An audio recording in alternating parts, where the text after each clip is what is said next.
Personally, I don't think Ready or Not is the most fitting name. I much prefer Ready, because believe me, none of the enemies that you encounter are not.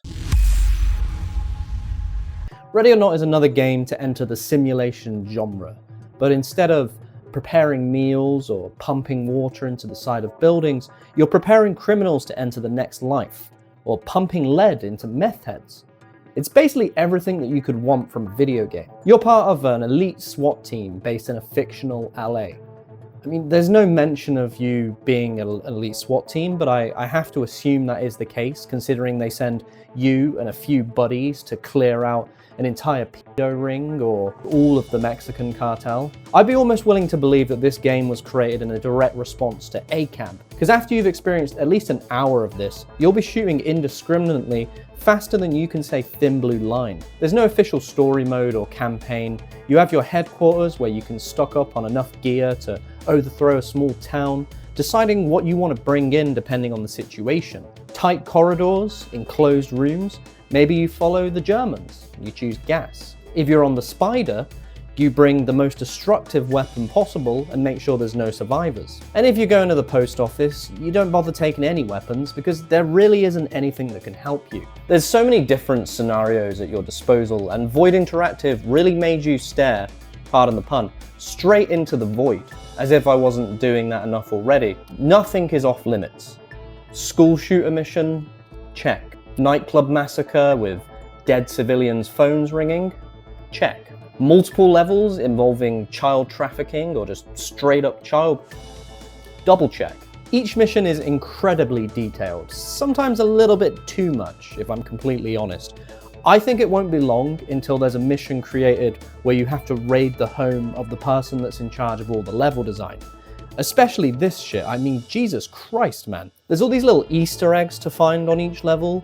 It does feel a little bit weird comparing something like this to chocolate, but it is what it is. For the sadistic ones out there, which given that this game is a milsim, I'm sure that describes most of you, you have hard mode, which turns all of the enemies into just unstoppable killing machines. They'll shoot you through walls, pre-fire you around corners, and just generally turn your life into some horrible version of Groundhog Day where you're reliving the same death over and over again.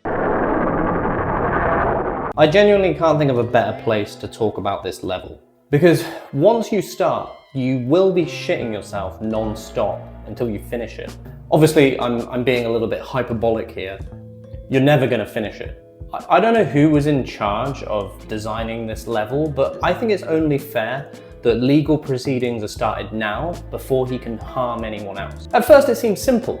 You know, you're clearing this little room, and then before you know it, you're thrust into what has colloquially been known as the room from hell. Before you even have time to think, you're taking more shots than an 8-year-old backstage at a Michael Jackson concert. It's fucking ridiculous. People are one-shotting you through several different boxes after they see an inch of your skin. There's as many enemies as your female co-worker has. And worst of all, there's this man in the room with me. You see him here? He's right here, watching me shit. That's how weird this guy is. I swear to God, after several days of trying to complete this mission, I was seeing this motherfucker in my dreams, dude. I was waking up in deep sweats thinking about his horrible blonde hair. Somehow you've got to arrest him without harming him. He'll harm you, bear in mind, and he's throwing out these horrible, like, don't shoot me, and then he's shooting you anyway. He is so untrustworthy. You can't trust him. You just can't. He's not a trustworthy guy. Usually sitting inside the warehouse surrounded by 15 other guys that want nothing more than to see your entrails splattered all over the wall. The only upside of this mission at all is that once you finally complete it, you'll get the same dopamine hit that I can only assume you get from taking meth. And you'll quickly be wondering why next time there's a hostage situation, your phone remains silent. One thing I love about Ready or Not is that all of the missions are so memorable. It's very rare that you'll forget your experience. Sometimes this is just because the sheer amount of times you're playing the level. Maybe it's the subject matter. Maybe you're just in this cave and you've been lost for 20 minutes and you have no idea where to go. The sound design is amazing. You know, breaking a window, the sounds of flashes popping, the horribly realistic sounds that the enemies make whilst gasping for their life after you just put a round through their neck. You don't move around as fast as you do in a lot of other FPS games, which forces you to reconsider how you're going to approach the situation. You have to get a little bit more tactful with it.